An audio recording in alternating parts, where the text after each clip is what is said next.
Whatever you do, you give only yourself strength. To give strength to the beyond, to God, to Son of God. The doing has to be of a different nature altogether. It is called non-doing. Jesus is saying that for me to help you, I require your participation. But we are anyway participants all the time. Had Jesus required the same ordinary kind of participation that we are anyway involved in all our lives, he would not need to say this. He's talking about a special kind of participation. That participation is called non-participation. That participation is called witnessing or surrender. Stay away. I can do a lot through you, I can help you, I can change the entire world through you if you first step back. You need not come forward to embrace me, for I am standing behind you. Step back and you will find me. But because our eyes always keep looking ahead, so we keep searching for Jesus in front of us. Jesus is saying, stop this forward march. Either stand where you are, or better still, involute. Go back. That's where I am. And then I'll help you.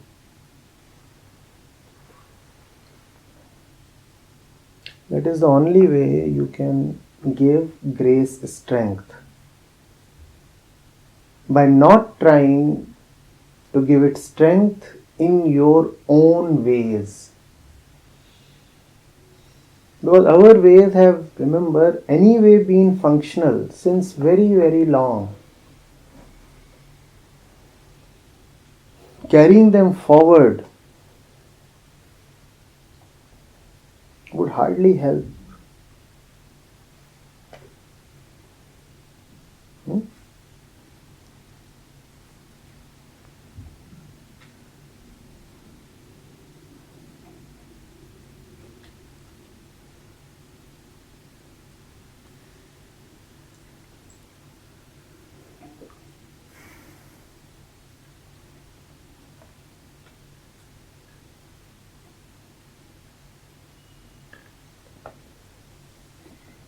But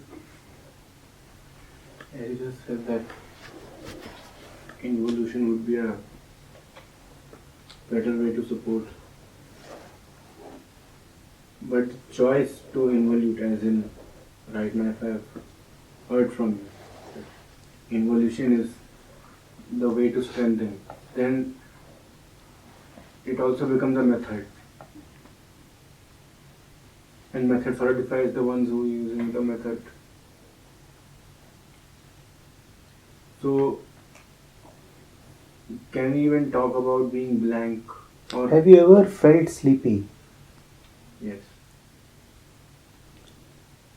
When you are sleepy, you have 10 different kinds of choices. You're tired, you're sleepy. You could go and watch the television. You could wander into a market. You could call up a friend. You could read something. You may start munching something.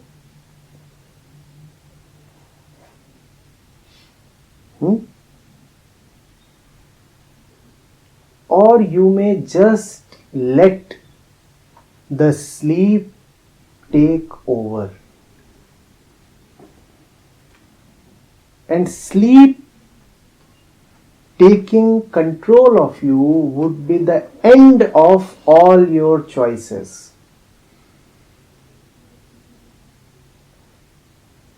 Mankind is terribly sleepy.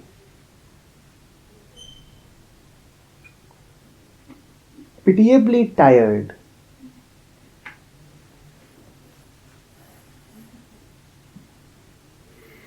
But it keeps on still trying to choose and trying to do stuff. Oh yes, I am tired. But why not take a stroll? Why not try the shopping mall?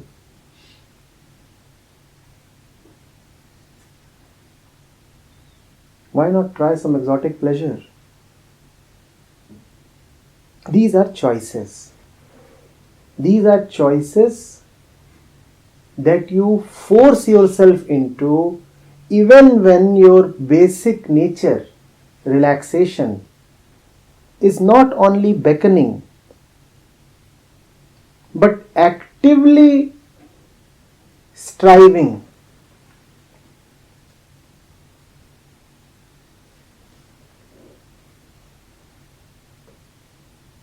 to take you in its lap.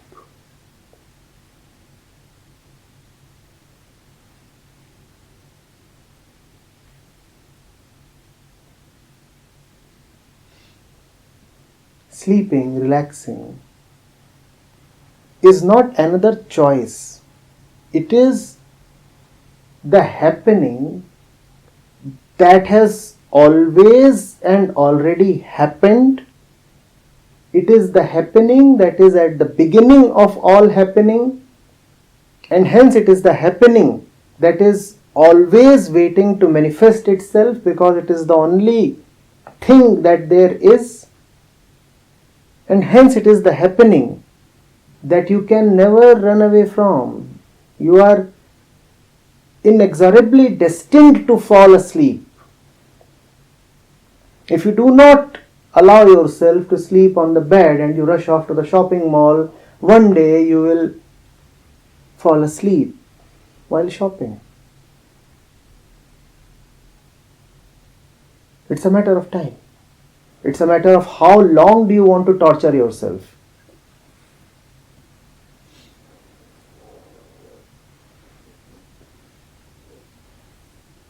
Sleeping, I repeat, is not a matter of choice. It is inevitable. You will never call destiny a choice. Destiny is that which must happen, which is pre-decided.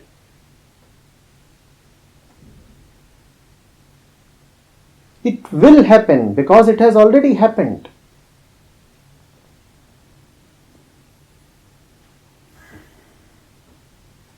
Are you getting it? Do you see? It is foolish.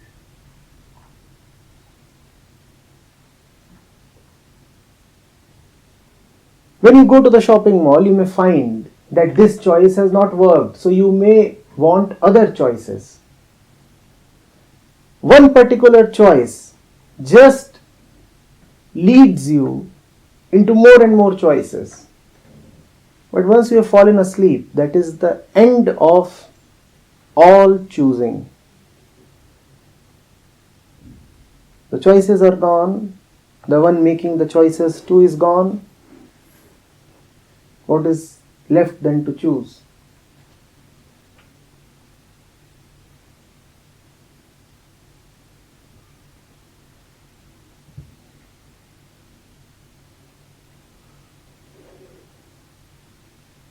So let that happen, which is enveloping you from all sides and also calling from within. You cannot run away. There is no way out. There is also no way in. There is just no way. Your defeat is pre-scripted. You are fighting a lost war.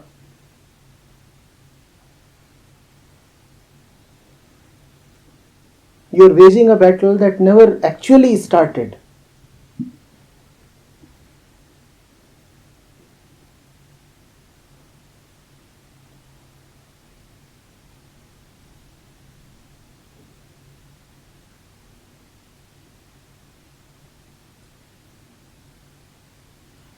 But the same is true for thoughts also. Like after sleep we get up and thought starts coming.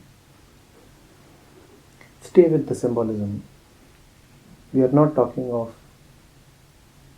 daily sleep here.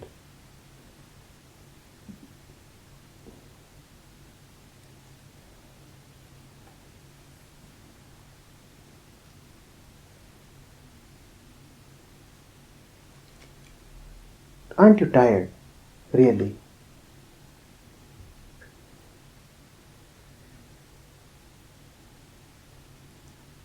Have you not been choosing and choosing and trying since so very long? What else has been time? What else has been evolution? An effort towards betterment.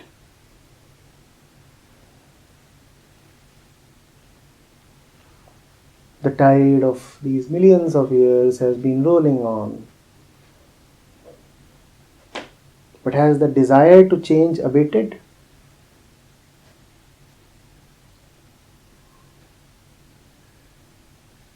Aren't you tired of trying?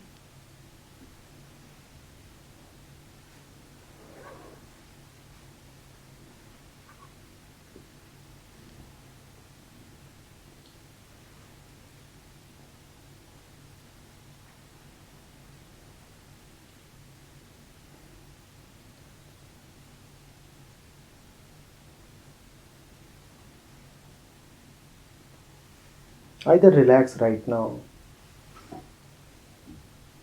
or you'll find yourself suddenly dropping dead in the shopping mall. But stop, you'll have to. Stopping is inevitable.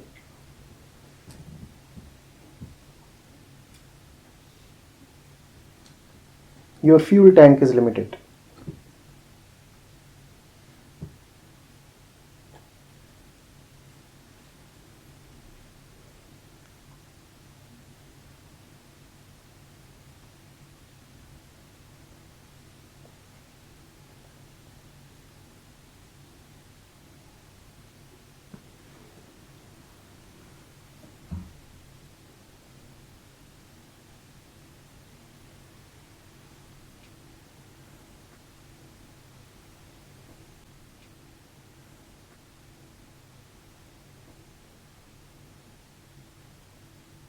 So many times we have certain opportunities which are likely to bring change, but we resist it because of our own commitments at family front, which we will not be able to fulfill. And then we suddenly wait for that real change, which will be uncomfortable, and that comes because we are still resisting whatever opportunities coming or whatever is options available. When we wait for that real change, it will should happen naturally.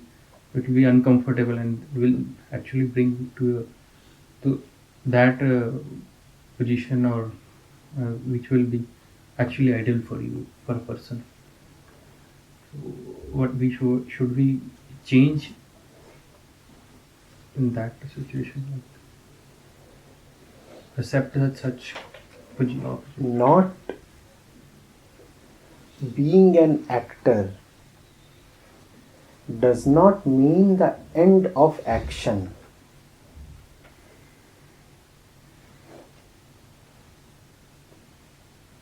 Not being an actor only means the end of the question, how must I act?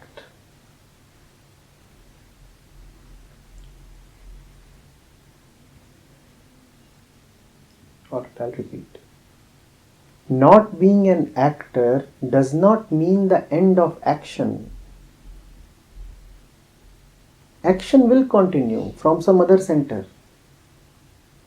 Not being an actor only means the end of the question, how must I act? Now you are relieved of acting, so this bugging question, how to act, where to act, what to choose, whether to act, these questions become irrelevant. Because now action is no more your personal responsibility. Now action is happening through you, not by you.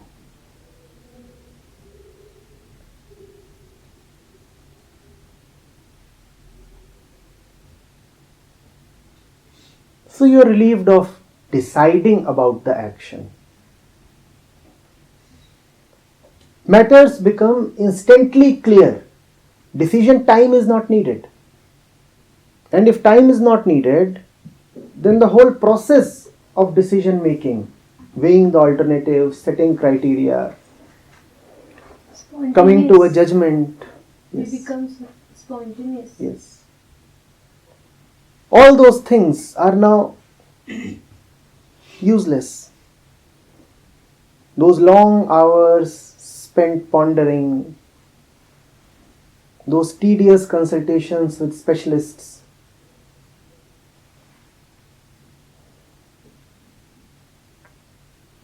not needed anymore. In a flash, things become clear. Complexity makes way for simplicity. Now you need not ruminate to know. Now you just know. Now you need not meditate in order to be silent. Now you are just silent. Now you need no knowledge to know.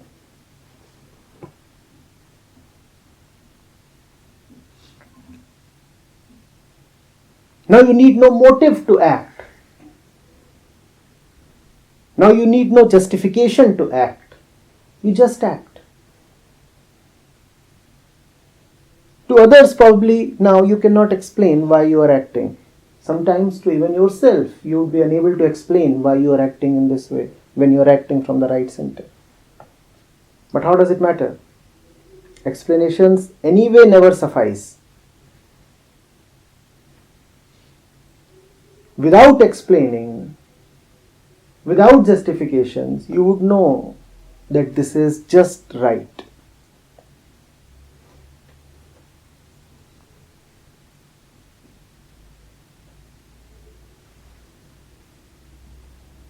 The question of action, therefore, is not a meaningful question. The meaningful question is the actor still awake?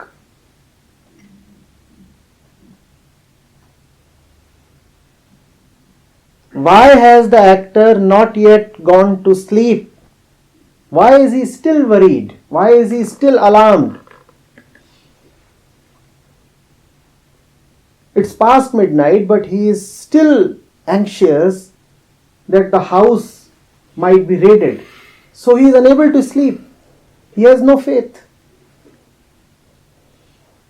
When the actor is awake, and I am not talking of awakening in the sense of realization or enlightenment. I am talking of being awake in the sense of being sensually awake.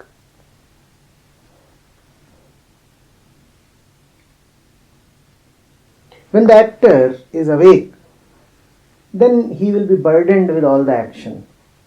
Then all the responsibility to choose, to gather energy, to have resources, to weigh the consequences, to bear the fruits of action will lie upon him. Then he will keep asking, what should I do? What must I do? And these questions have really no final answers.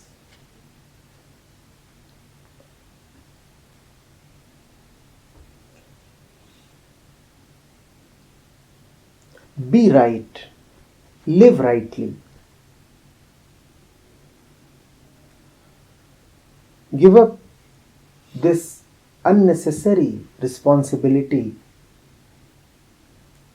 to choose, to decide, to act. And then you will find that spontaneously right action is happening through you. From where, for what end, you may not know, but you also do not need to know. You are alright even without consciously knowing what is happening. This brain of ours is too small to know what is really happening.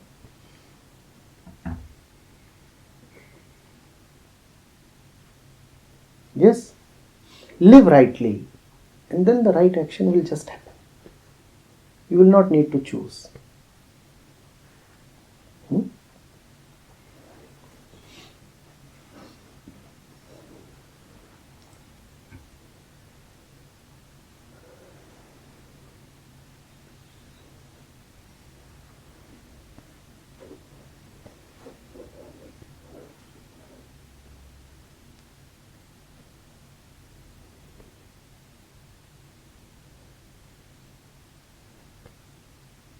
Sir, you live rightly, clear नहीं है To live rightly, to live rightly is to live rightly even without being clear. If it is clear to you, then it has become conceptual clarity. What else do you call as clarity? What else do you call as knowing or realization? When you have identified yourself with the rightness of a concept, that you call as clarity. Is that not so? When do you say that something is clear to you? When you have picked up a concept and decorated it with an icing of righteousness. This is the right concept. Now you say, I am clear. You don't need any clarity. You don't need any realization. All realizations are mere concepts.